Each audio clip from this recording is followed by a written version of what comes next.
Hi, I'm Mike May, and welcome to Conversations. Tonight we have a very special guest. This is Jason Daniels Hi, Mike May. from Manchester, and you were the Manchester Teacher of the Year last year. Yes, sir. So congratulations Thank again. you. I remember they had the in-service, and they said, here's this guy, and I thought, oh, this would be an interesting guest. So who are you? So where did you come from, and how did you end up in teaching in Manchester? So I am a Manchester guy. I grew up in Manchester. Originally, my parents, they were from Hartford, moved to Vernon for 2 years, East Hartford for 2 years, Manchester from kindergarten all the way graduated from Manchester High School. So you went through the whole system. Went through the whole system. And now you teach for the system. And now I teach for that same system. And I've seen that a lot, a surprising number of teachers. Oh yeah, I live here, and I went to school here, and now I'm back teaching where I went to school. In fact, I even think the principal of the high school went to the high school. Went to the high school. Well, you're one of you're one of them. I'm one. I'm one of them. You're one of them. Is that a good thing or a bad thing? Well, I guess we'll find out when you retire. We'll see what the end result is. Okay. Okay. So now what do you teach? So I'm a technology shop, bicycle, welding, repair teacher that works at an alt-ed school. And the alt-ed school, what was the name of it? Manchester Regional Academy. Okay, all right. They've been around since 1975. Oh, okay. And like what ages kids go there? So Roughly. we are, I think the youngest I've ever had for a student was 11, 12-ish. Oh, okay. And then the oldest up to 21. But that's because we've had kids that came from the high school that got themselves into a bit of a pickle. Yeah. And so they're a part of the night program. So we've had kids. Oh, I see. We have had kids, like I said, probably around like up to 21 at night. Typically during the day, 12 to 18, 12 to 14 middle school, 14 to 18, 19 high school. So it's roughly high school age. Roughly high school age, yeah. So now you say technology. So what do you teach when the kid walks in and says, what are we doing here? What do we do? Good question.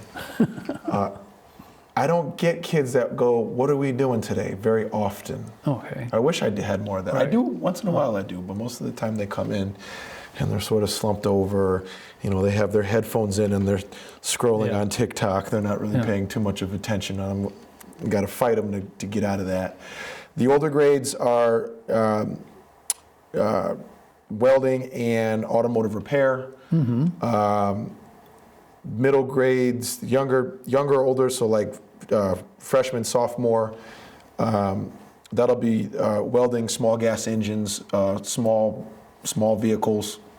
Like lawnmowers and chainsaws. Lawnmowers and stuff like that. But it's motion-based. So I try very hard for my program to be as motion-based as possible. So scooters and go-karts, anything where they can get on and drive. I see. Oh, but I was going to say, what do you mean by something that moves that they can get on? Something that moves. They got to be able to get on it and go.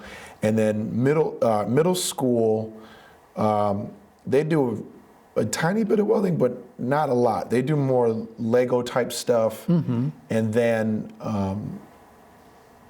they'll build a bike with me.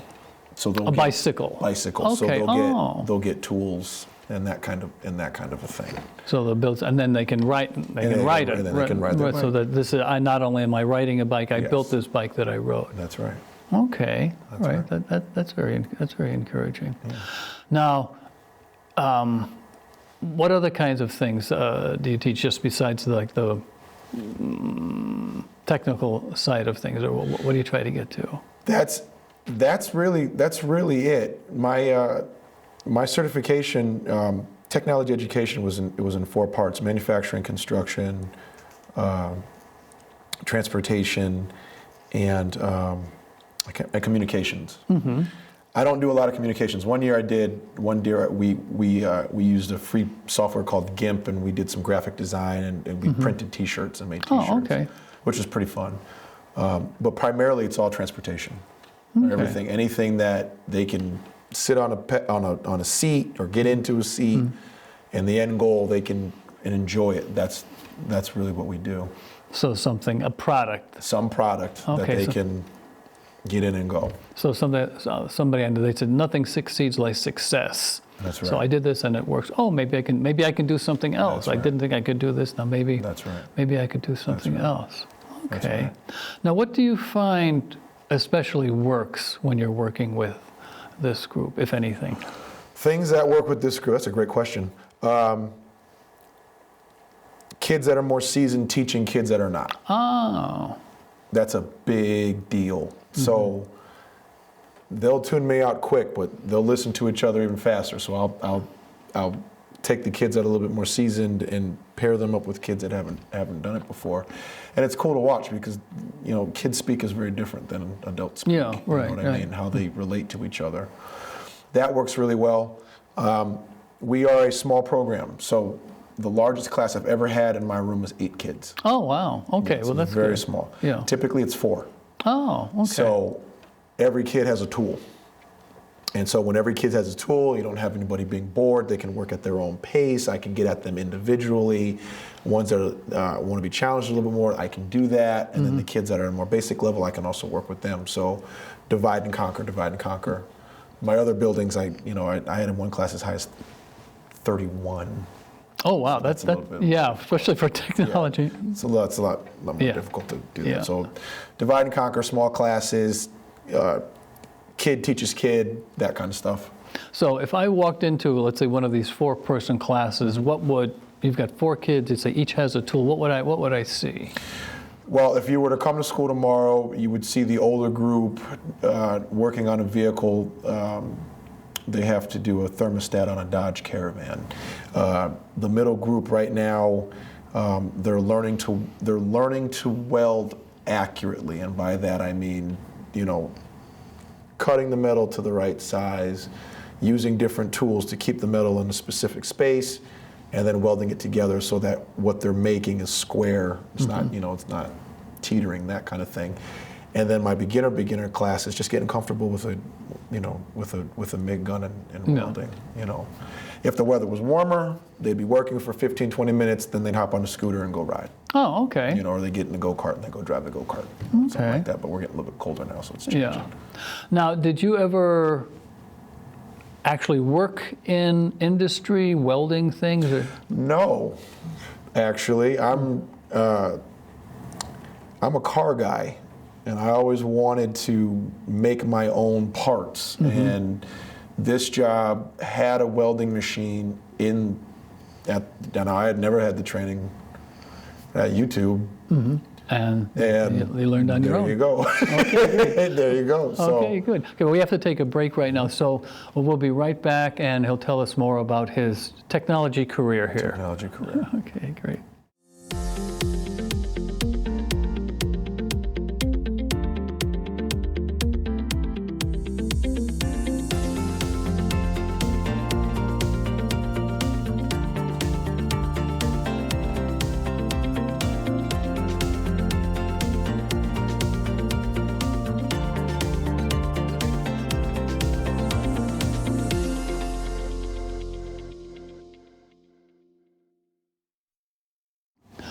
Okay, welcome back. I'm Mike May, and we're having our conversations with, I'm going to get it right this time, Jason Daniels. Got it. Now, you had mentioned TIG welding. Now, how often do you have to weld a TIG, or what does that mean? TIG welding is another form of joining metal together, but it's a little bit more involved than MIG. MIG welding is there's a gun, there's a piece of copper that spits out when you pull the trigger, you point and shoot, off you go and you're done. TIG welding is a little bit more involved because it requires your foot to regulate the amperage, it requires your left hand to feed metal in, and then the right hand is operating a torch all at the same time. So there's a little bit more skill involved with it. But the nice thing is, with TIG welding, you start getting into different kinds of metals. Right now we deal primarily with steel. When we jump into TIG, we can start doing stuff with aluminum, which is really cool because now your projects get lighter. And we get to explore now, are there advantages to building frames? For example, right now we're building a few go-karts, but all of them have been out of steel. what's the advantage to steel versus aluminum, rigidity versus flexibility, comfort versus keeping the wheels on the ground. So it becomes a materials process and exploration at that point. And again, the end goal is, with the transportation focus, you think it in your head, let's build it, let's do it, let's get creative, let's get you off of your cell phone for an hour, what I mean? And use a part of your brain that you haven't really been using. And it's fun, because I have a few kids that are, they come through the class and it's, okay, it's cool, I get them for 10 weeks and then they move on. And then I have some kids that are really into it, and then I keep them for a lot longer during the year, because there's a project that they're working on and they're vested, they're into it and they're ready to go. And the nice thing about my building is we're flexible in that way. It's an altered environment. So if we want to keep kids longer, if we're noticing a certain skill set that they have, we can keep them there and let them take the time to refine, what could be their craft and their vocation in the future. Build their talent. Well, this is good, because it's too bad that the skilled trades have kind of been dissed. Everybody's got to be a chemical engineer. Everybody's got to be a computer programmer or something.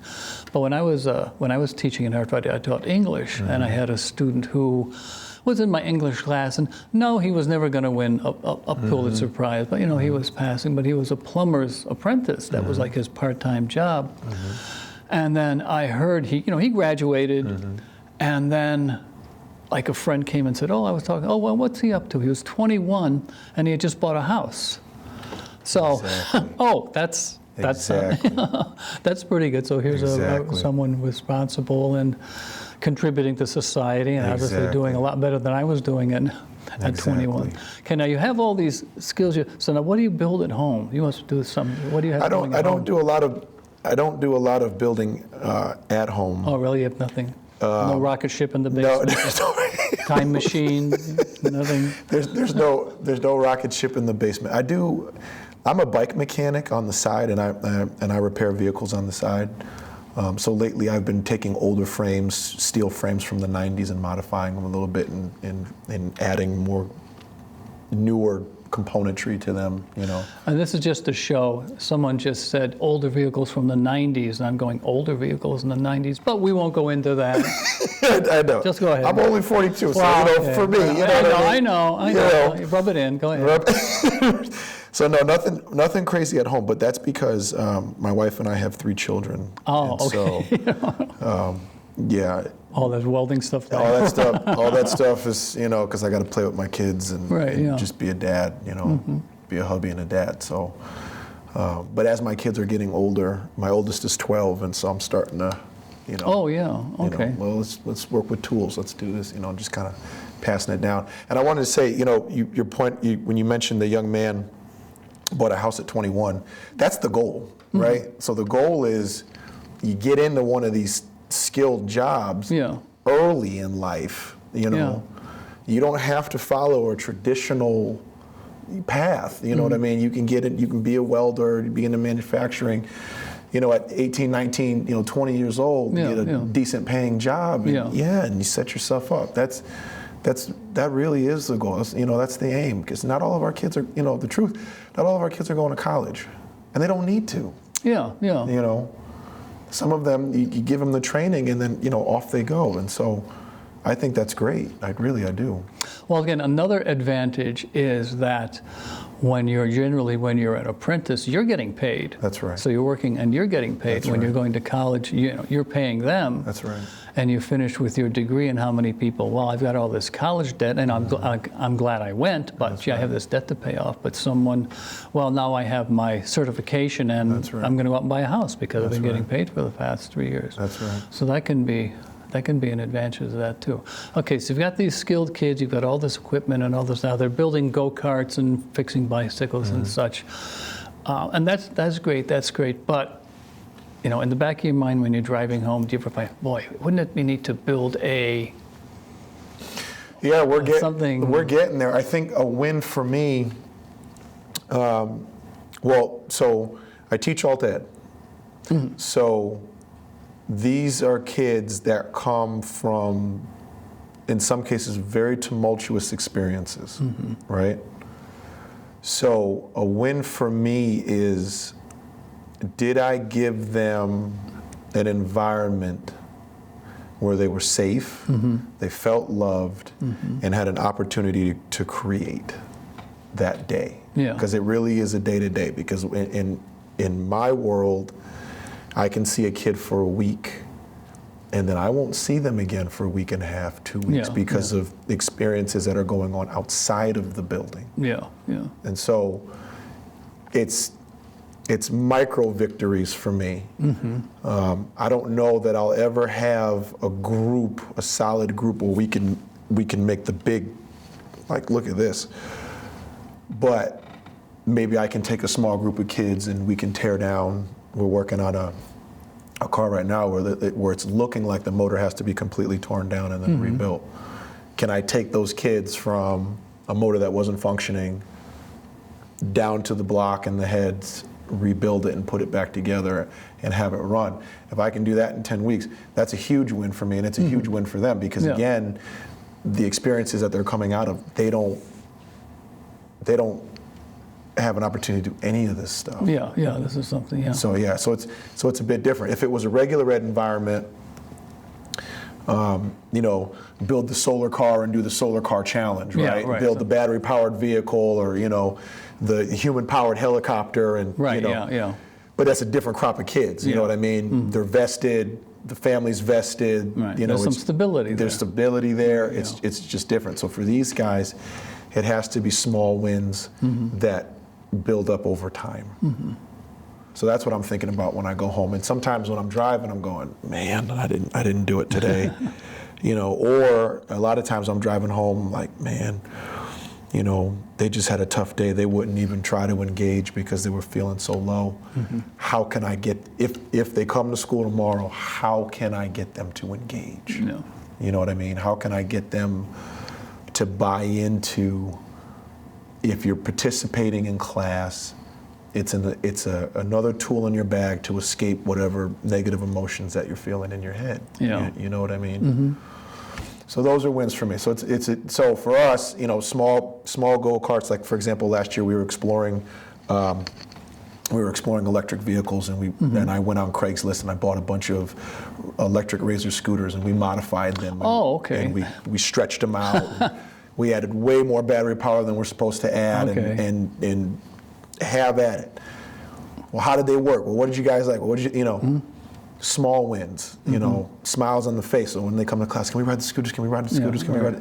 Just something you're learning, but also you're putting happy dopamine in the brain, and just giving you something. So so it's a little different in that way. Okay. Now hold that. We'll be right back. We're going to be taking another break, and we'll be right back with Jason Daniels. See, I got it right. You got that it time. right. That's twice in a row, man.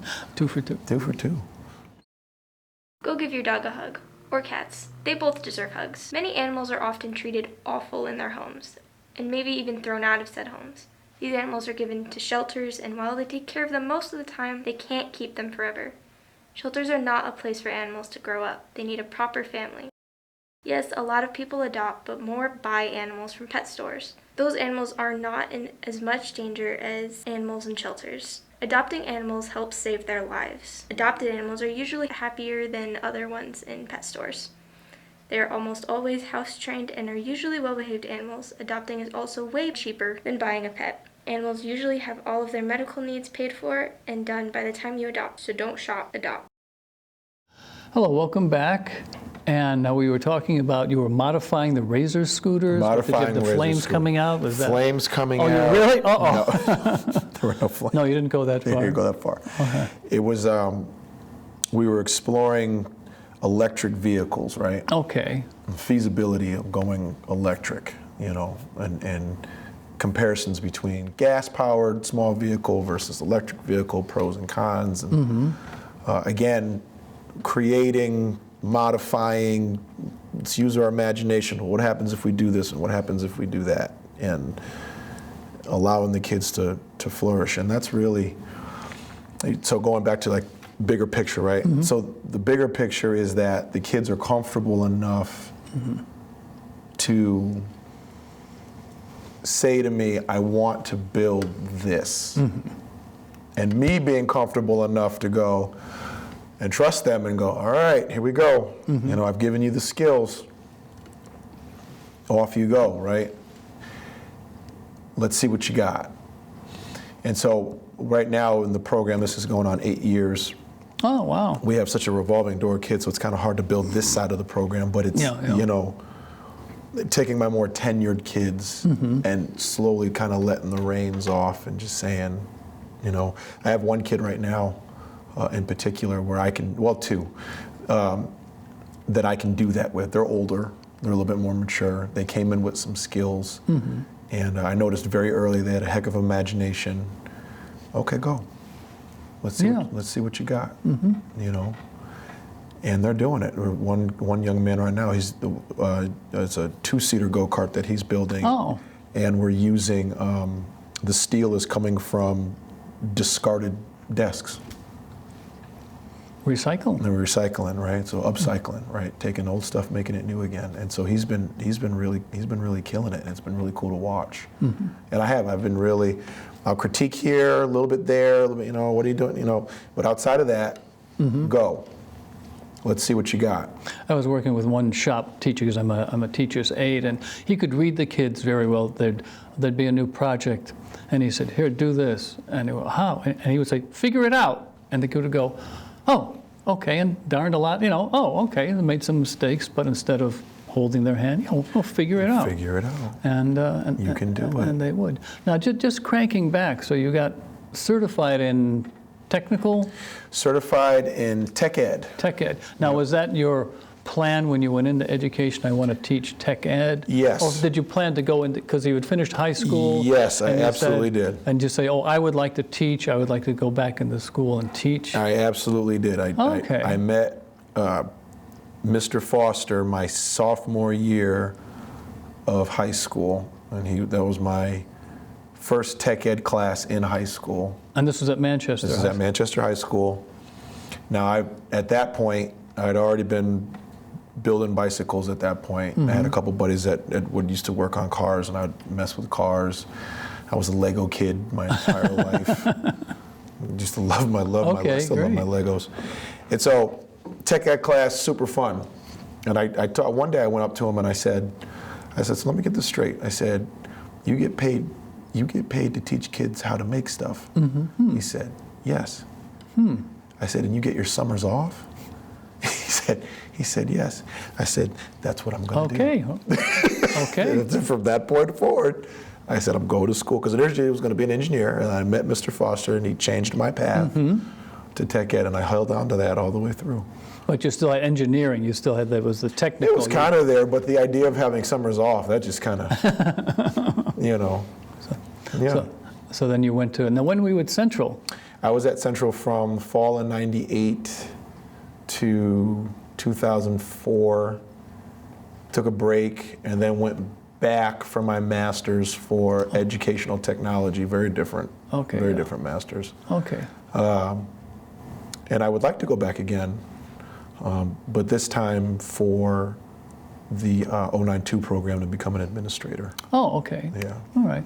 Now, would you think, like, becoming an administrator, not that there's anything wrong in that, but you have the hands-on skills, but now if you become an administrator, maybe are you taking like a step back from actually helping the kids do things, and now you're sitting in your office making phone calls? I don't think it's a step back. I think I want to have an influence on a whole school. I You know, okay. I'm seeing some things. I'm seeing a need for kids to really be in an environment where and I love where I'm at because this is what we do, where they're really supported, they're looked at as an individual, we take into consideration their backstory, and we really try to tailor their experience in such a way where they'll be successful in a few years. And that's hard to do when you're in the classroom teacher role. It's a little bit easier to do when you're an admin. And like I said, I'm 42. I'm still a young guy, but I've been teaching. This is year 18 for me. Oh, wow. Yeah, so you started right out of, Yeah, that's right started out of right out college, of college. So it's about time. to transition. I've been in the Okay. trenches for a while. You know, Okay. it's about time to transition a little bit more into more of a leadership role. You know, I see a great need with the kids right now. These kids by and large, not even just alt ed and just regular ed. You know, Yeah, kids yeah. that they just need a lot of help. Yeah. You know what I yeah. mean? Teachers need a lot of help. Yeah. You know, we're in a very interesting time right now, and a great opportunity if we capitalize on it, where we could really hone in, I think, a little bit more education-wise. You know, what do our kids really, really need to be successful? You know what I mean? What does that look like? You know, and from an admin perspective, I think you can shape that a little bit more, and that's something that Yeah. I'm finding that my heart is leaning more towards now, going into that direction. Whether that degree program will be at CCSU or UConn or University of Bridgeport, I don't know. Yeah. But that's definitely something in the near future that I'm looking to do. Okay. Well, thank you for joining us, Jason. Thank That you. pretty much ties things up. So we want to thank you for joining us, and maybe we'll have you back next year in a couple of years and see what's happened Cool. since then. So Appreciate it. thank you, and thank you, Jason. Thank you.